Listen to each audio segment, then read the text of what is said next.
বহু বছর পর কলকাতায় ফিরে আচমকাই সুদীপাকে দেখে মাথায় আকাশ ভেঙে পড়ল মিশকার।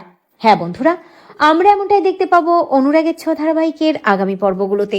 নিজের অতীত খুঁজতে, নিজের আসল পরিচয় খুঁজতে মরিয়া হয়ে ওঠে সুদীপা। কুন্তলার লাগানো আগুন থেকে প্রাণে বেঁচে গেলেও সুদীপা মনে মনে ভাবতে থাকে যে এ বাঁচার অর্থ কি, কি আমার অতীত, কি আমার আসল পরিচয়, কারা আমার বাবা মা, আমি কিভাবে সেটা বের করব। সুদীপা খুব আপসেট হয়ে ঘরে বসে কাঁদতে থাকে। আদিত্য সেটা দেখতে পায়।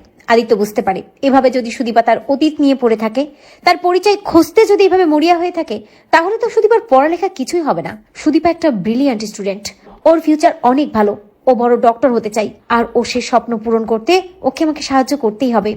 না না, ওকে এভাবে ভেঙে পড়তে দিলে চলবে না। আদিত্য সুদীপাকে গিয়ে বলে, সুদীপা, আজ আপনার ক্লাস আছে, আপনি কি ভুলে গেছেন?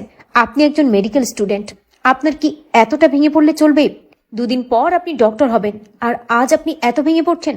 সুদীপা আদিত্যকে বলে, মিস্টার চৌধুরী, আপনি বুঝতে পারছেন না, আমার পায়ের নিচের মাটি সরে গেছে, আমি জানি না কি আমার জন্ম পরিচয়। আদিত্য সুদীপাকে বলে, আমি তো আপনাকে বলেছি সুদীপা, এ বাড়িতে আপনার জন্ম পরিচয় নিয়ে কেউ কোনো কথা বলবে না। আপনার একটাই পরিচয়, আপনি চৌধুরী বাড়ির ছোট বউ, আদিত্য চৌধুরীর বউ। সুদীপা আদিত্যকে বলে, কেউ কিছু বলুক আর না বলুক, আমি কে সেটা জানার সম্পূর্ণ অধিকার আমার আছে। আমার অতীত আমাকে খুঁজে বের করতে হবে।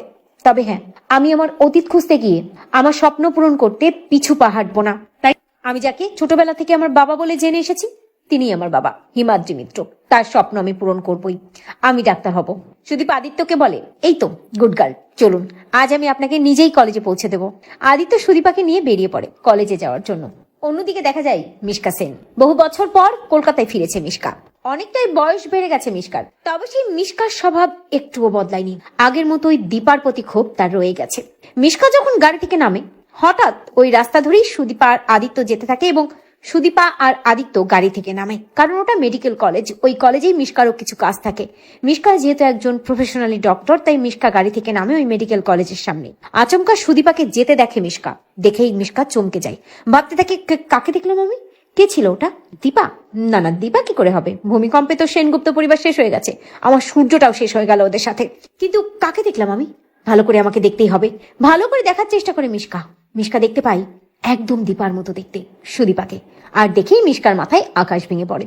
তো বন্ধুরা, তোমরা এটা চাও তো এভাবেই যেন মিশকা সুদীপাকে দেখতে পাই? কমেন্ট করে জানাতে ভুলো না।